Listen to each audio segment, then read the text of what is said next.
যদি আপনি বুঝে থাকেন যে আপনার কথাটা হক, শাসন করে হলেও তো তাকে বারণ করতে হবে। এখানে আল্লাহ পাকের নসিহত হচ্ছে, তোমরা নিজেরা জাহান্নামের আগুন থেকে বাঁচো, পরিবার বর্গকে বাঁচাও। কোন জাহান্নাম থেকে বাঁচবে? আলাইহা মালাইকাতুন গিলাজুন শিদাদ, যেই জাহান্নামে কঠিন কঠিন মনের ফেরেশতারা আছে, পাষাণ মনের ফেরেশতা। আল্লাহ পাক তাদের মনের মধ্যে কোনো দয়া মায়া দেন নাই। আমাদের মনে দয়া মায়া আছে না, এই দয়া মায়াও আল্লাহ পাক তাদেরকে দেন নাই। শুধু আযাব দেওয়ার মতো শক্তি সামর্থ্য এবং কঠিন একটা মন দিয়েছেন। অন্য সূরায় আছে তাদের সংখ্যা 19 জন। কতজন? 19 জন, মানে তারা দায়িত্বশীল। বাকি আর যে কত হাজার লক্ষ কোটি আছে আল্লাহ ভালো জানে। আলাইহা তিসআতা আশার, আল্লাহ পাক বলেছেন। তো আলাইহা মালাইকাতুন গিলাজুন শিদাদ লা ইয়াসুনাল্লাহা মা আমারাহুম ওয়া ইয়াফআলুনা মা ইউমারুন। আল্লাহ পাক ওই ফেরেশতাদেরকে যে আদেশ করেন সেই আদেশ পালনে তারা বিন্দু মাত্র গাফেলতি করে না। এই সব ফেরেশতা থেকে যারা জাহান্নামের প্রহরী, এই জাহান্নাম থেকে তুমি নিজে বাঁচো, তোমার পরিবারকে বাঁচাও। এই জায়গায় আসে। এখন তোমরা যারা এখনো ফ্যামিলি শুরু করো নাই, যুবকদেরকে বলছি, তাদের জন্য এই অংশটুকু বেশি বেনিফিশিয়াল হবে ইনশাআল্লাহ। তোমাদের জন্য পথ চলাটা তুলনামূলক সহজ তাদের চাইতে যারা অলরেডি ফ্যামিলি ঢুকে গেছেন এবং বিপদেও পড়ে গেছেন, বা বড় হয়ে গেছেন, দীর্ঘ সময় পর্যন্ত আপনার ইসলামের এগেনস্টে চলেছেন, বা আল্লাহর হুকুম আহকামের তোয়াক্কা করেন নাই, তাদের জন্য এটা অনেক কঠিন। কিন্তু যারা এখনো ফ্যামিলি স্টার্ট করো নাই, বা কেবল স্টার্ট করেছো বা করতে যাচ্ছ, তোমাদের জন্য এই অংশটুকু বেশি ইম্পর্টেন্ট। আল্লাহ পাক এখানে একটা মূলনীতি দিয়ে দিলেন, নিজে বাঁচতে হবে, পরিবারবর্গকে বাঁচাতে হবে। আর আমি আগেই বললাম, পরিবার বাঁচলে সমাজ বাঁচবে, সমাজ বাঁচলে রাষ্ট্র বাঁচবে। আসেন প্রথমে আমরা দেখি যে কোরআন কি বলছে। খুব অল্প করে বলি, কারণ লম্বা সময় নেওয়ার সুযোগ নাই। কোরআন কি বলছে একটু লাইভলি থাকেন। আদম এবং হাওয়া আলাইহিম আসসালাম, মনে আছে? তাদের দুইজনকে আল্লাহ পাক পৃথিবীতে নামিয়ে দিয়েছেন না? যে ভুলটা তারা করেছেন, সেই ভুলের ফল তারা দুইজনের সমানভাবে শেয়ার করে নিচ্ছেন না? বুঝতে পারছেন?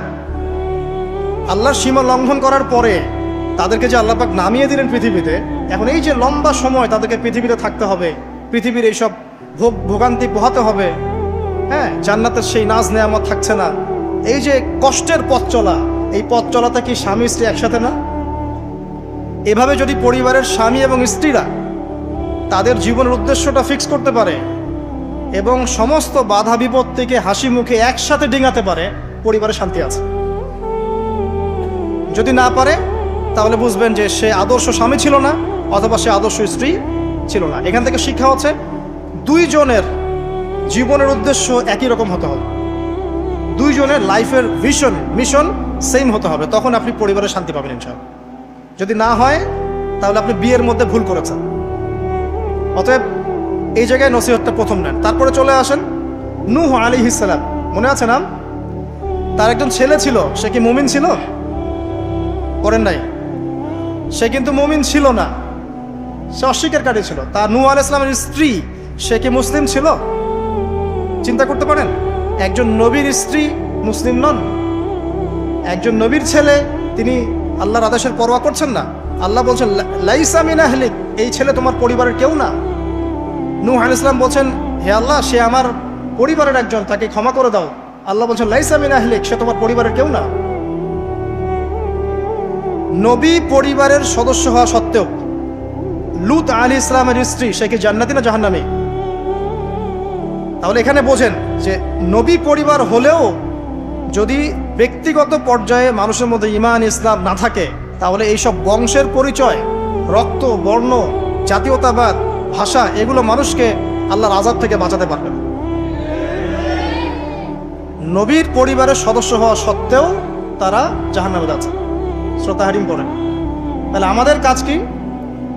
নিজের চটকাটা তেল দেওয়া। ভালো, আমি কত বড় আলেমের ছেলে, আমি কত বড় দায়ীর স্ত্রী, আমি কত বড় মানে মুফাসসির মুহাদ্দিসের সন্তান, ভাই, এসবের কোনো মূল্য নাই। নিজে আমি ভালো কিনা, নিজে প্রকৃত মুসলিম মুমিন কিনা, এটার মূল্য আছে। এই কারণেই হয়তো আমাদের নবী সাল্লাল্লাহু আলাইহি ওয়াসাল্লাম তার মেয়ে ফাতিমা রাদিয়াল্লাহু আনহাকে বলছেন, হে ফাতিমা, হে আমার কলিজার টুকরা মেয়ে, হে আমার কলিজার টুকরা মেয়ে, তুমি শোনো, পৃথিবীতে আমার কাছে যা চাওয়ার তুমি চেয়ে নাও, পরকালে আমি তোমার কোনো হেল্প করতে পারছি না। অথচ আমরা জানি নবী সাল্লাল্লাহু আলাইহি ওয়াসাল্লাম সবার জন্য কি করবেন? সুপারিশ করবেন, সেটা অন্য বিষয়। তোমাকে তোমার হিসাব একাই দিতে হবে, নবী সাল্লাল্লাহু আলাইহি ওয়াসাল্লাম এটা বলছেন। একদিন তিনি বাসায় ঢুকলেন, দেখছেন আয়েশা রাদিয়াল্লাহু আনহা কান্নাকাটি করছে।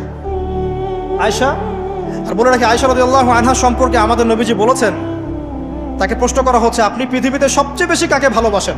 তিনি বলছেন আয়েশাকে। তারপরে কাকে ভালোবাসেন? আবু বকর। তারপর কাকে ভালোবাসেন? ওমর। কথা বুঝতে পারছেন? সেই আয়েশা রাদিয়াল্লাহু আনহা বাসায় কান্নাকাটি করছেন। তিনি বলছেন কি জন্য কাঁদছো হে আয়েশা? আয়েশা রাদিয়াল্লাহু আনহা বলছেন জাহান্নামের আযাবের ভয়ে আমি কাঁদছি। কি হবে ইয়া রাসূলুল্লাহ আমাদের শেষে না? তখন আল্লাহর নবী তার স্ত্রীকে বলছেন, যাকে তিনি সবচেয়ে বেশি ভালোবাসেন, তাকে বলছেন তিনটা ক্ষেত্র বা তিনটা জায়গা আছে যখন পৃথিবীর কোনো মানুষকে চিনতে পারবে না পরকালে, এমনকি আমিও তোমাকে চিনতে পারবো। সেটা কি? যখন এই যে মিজানের পাল্লাটা দাঁড় করানো হয়, এই যে এটা ভারী হচ্ছে না হালকা হচ্ছে, এ সময় কেউ কাউকে চিনবে না, কারো কথা কারো মনে থাকবে না। যে গার্লফ্রেন্ডের জন্য আপনি জীবন দিচ্ছেন তার কথা আপনার মনে থাকবে না। যে স্ত্রী সন্তানের জন্য আপনি সারা জীবন দুর্নীতি করে গেলেন তার কথা আপনার মনে থাকবে না। এমনকি যে স্ত্রীর কাছে আপনি অনেক প্রেমময় স্বামী, সেও আপনার কথা মনে রাখবেন যখন মিজানের পাল্লাটা উঁচু করা। দুই, যখন আমল নামা ছুড়ে দেওয়া হবে, আমল নামা এভাবে উন্মুক্ত করে ছুড়ে দেওয়া হবে, ইকরা কিতাবাক, তুমি আজকে তোমার কিতাব পড়ো, ওয়া কাফা বিনাফসিকা আল-ইয়াওমা আলাইকা হাসিবা, আজকে তুমি নিজেই তোমার নফসের হিসাব নেওয়ার জন্য যথেষ্ট। এই সময় আয়েশা আমি তোমার কথা মনে রাখতে পারবো না। একটা হচ্ছে যখন মানুষ পুলসিরাত পার হবে, তখন কেউ কারো কথা মনে রাখবে। এখান থেকে শিক্ষা কি? নূহ আলাইহিস সালামের পরিবারের সদস্য হয়েও তারা আল্লাহর আনুগত্য না করার কারণে জাহান্নামে যাচ্ছেন। লূত আলাইহিস সালামের পরিবারের সদস্য হয়েও ঈমান না আনার কারণে তারা কি করছেন? জাহান্নামে যাচ্ছেন। আমাদের শিক্ষা হচ্ছে আমাদের পরিবারগুলোর, যে আমাদের এই বংশ, আমাদের এই যে টাকা পয়সা, স্ট্যাটাস, রং, হ্যাঁ, বাড়ি গাড়ি, পলিটিক্যাল পদ, কোনো কিছুই আমাদেরকে আল্লাহর আযাব থেকে বাঁচাতে পারবে না যদি আমরা প্রকৃত মুসলিম মুমিন না হতে পারি। তো পরিবারের সদস্যদেরকে আল্লাহ পাক ঈমানদার হওয়ার তৌফিক এনায়েত করুন।